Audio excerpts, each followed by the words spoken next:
This is Talk 30 with Buki Lawal. You're welcome to today's show. And on today's show, I will be treating the topic bullying. With me today on the show is a seasoned leader, experienced teacher. He has 30 years in the educational system. And he has so much experience in this topic, bullying. He deals with bullying among students. Join me to welcome Mr. Lawal Babatunde. You're welcome on this show, sir. Thank you very much. Sir, with your experience with children daily, how would you define bullying?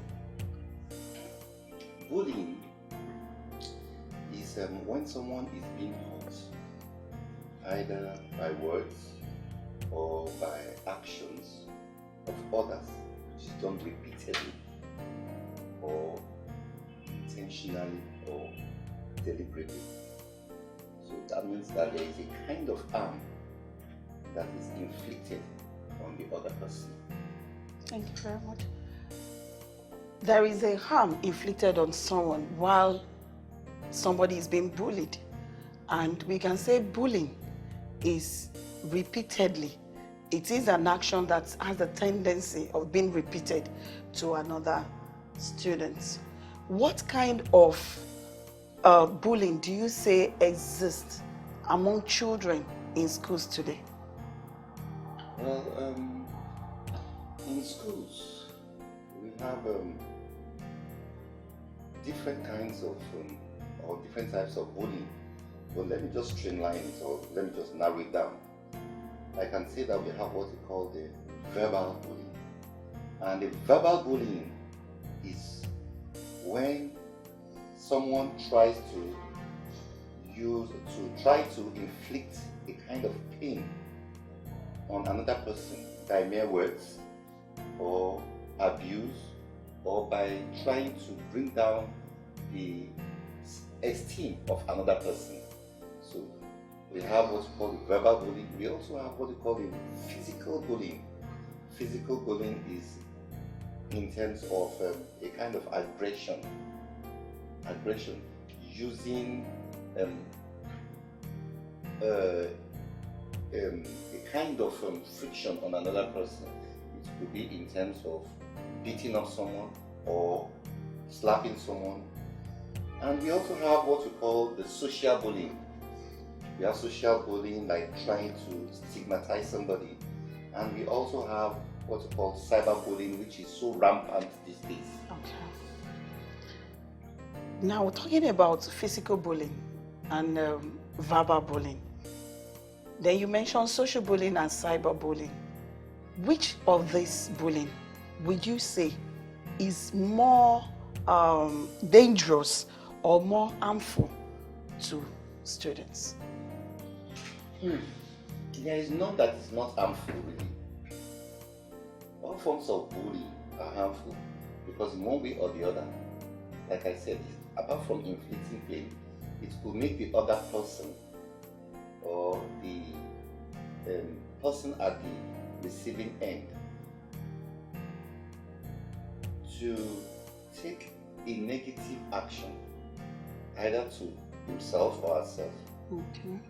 Depending on what he is receiving from the other party. Looking at the four, I can just say that the most common form of bullying now is the cyber bullying. Okay.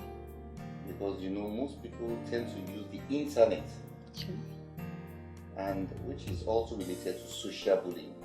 And when you look at social bullying, really, social bullying tries to make a person, to exclude himself or isolate himself from others.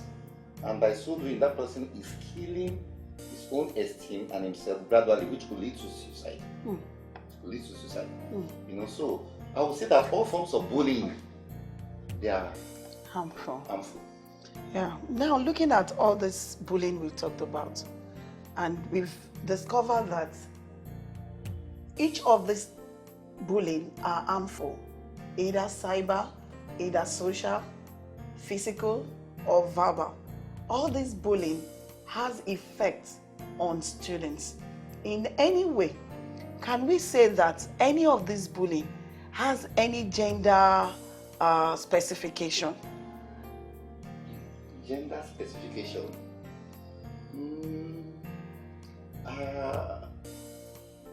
Bullying is not biased, really.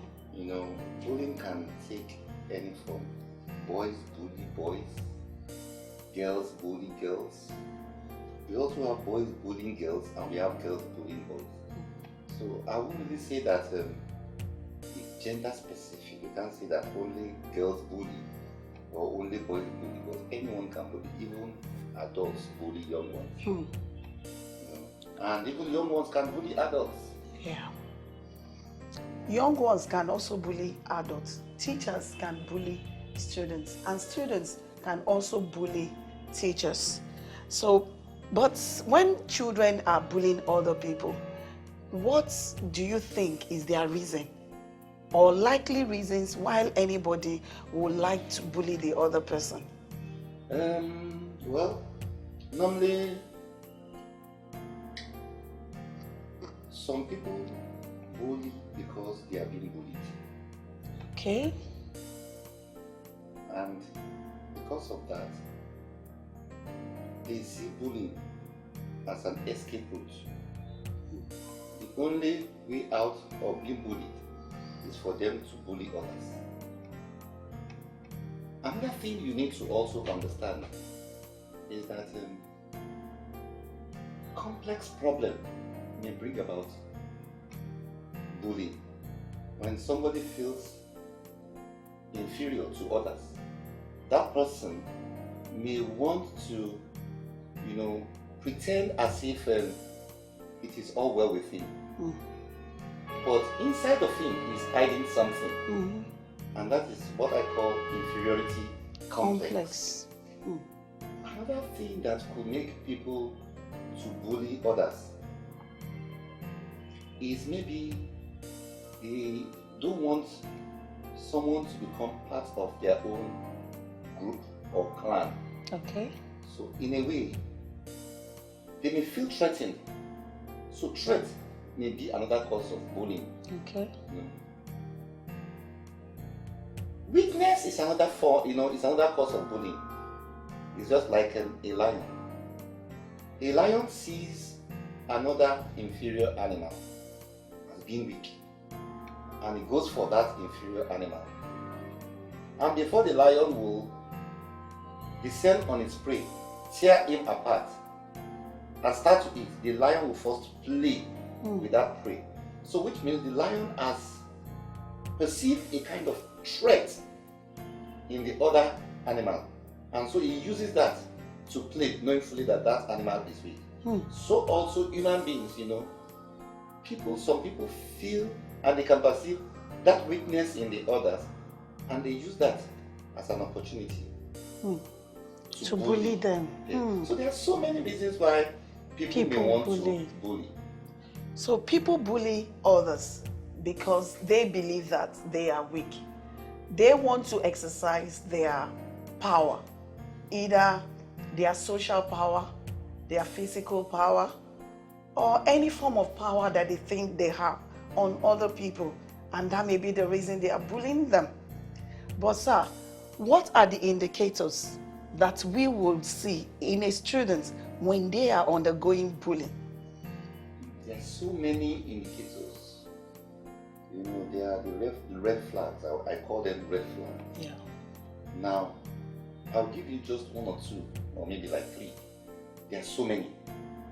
Now, when you see a child who leaves home, goes to school, this child comes back home early. But at one point or the other, you find out that this child takes time to come back home, maybe spends a lot of time while working, gets home late, and you begin to wonder, there is a kind of inconsistency in the way the child leaves home and comes back. There's something to it. Another thing that you need to also look at is that there are some children they do very well, they used to do very well in their academics, and all of a sudden you start to see a kind of downward trend. They are not doing or performing as well as they used to. Then you know that that child is undergoing a form of bullying. Or maybe a child who is so social, communicates with everybody, plays with everybody at home, is fun to be with at all times. And you start to notice that this child, by the time he gets home, he goes into the comfort of his room, spends more time there, and does not want to relate with others. That child is undergoing bullying in one form or the other. Or maybe a child that is always fond of going to school starts to complain about going to school. Maybe starts to say, I don't feel like going to school today. You know that child is undergoing bullying. Or probably a child that gets to school, while the lesson is going on in the class, the child is just taking his time to sleep or begins to wander away, is emotionally disturbed one way or the other.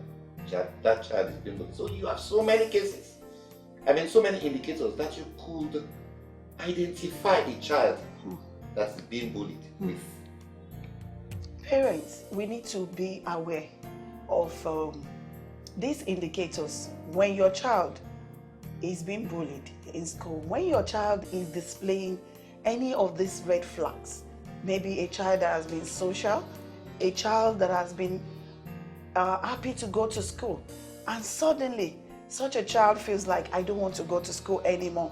As parents, as teachers, as friends, let's take time to find out what is wrong with them, because they may be undergoing bullying right now. Don't go anywhere. We'll be right back.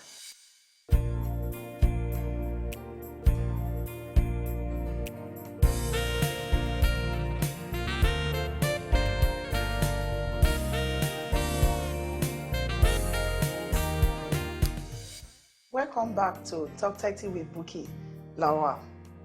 We have been discussing on the topic bullying with Mr. Lawal Babatunde. As we were discussing on this topic, that children are being bullied in school and there are different types of bullying. We've discussed the indicators parents can look out for in a child that is being bullied. Sir, what type of program do you think a school should put in place to help children that are being bullied? Thank you. There are lots of things, will I say programs? Yeah, programs that the school would put in place. The first thing is that schools can come up with awareness program. During assembly period, there should be a talk on bullying to create more awareness. And this should be done, in such a way that students are made to open up, even if they have been faced by this kind of bullying act. Another thing is that there could be a kind of anti-bullying day, where students are made to sign a pledge or a creed. Some schools will come up with children putting their palm on paint and then using it as a kind of pledge that they also stand in the fight against bullying by saying that no to bullying. Schools could also have a good counseling section in place with counselors that are up and doing. They are always following through. They operate an open door policy.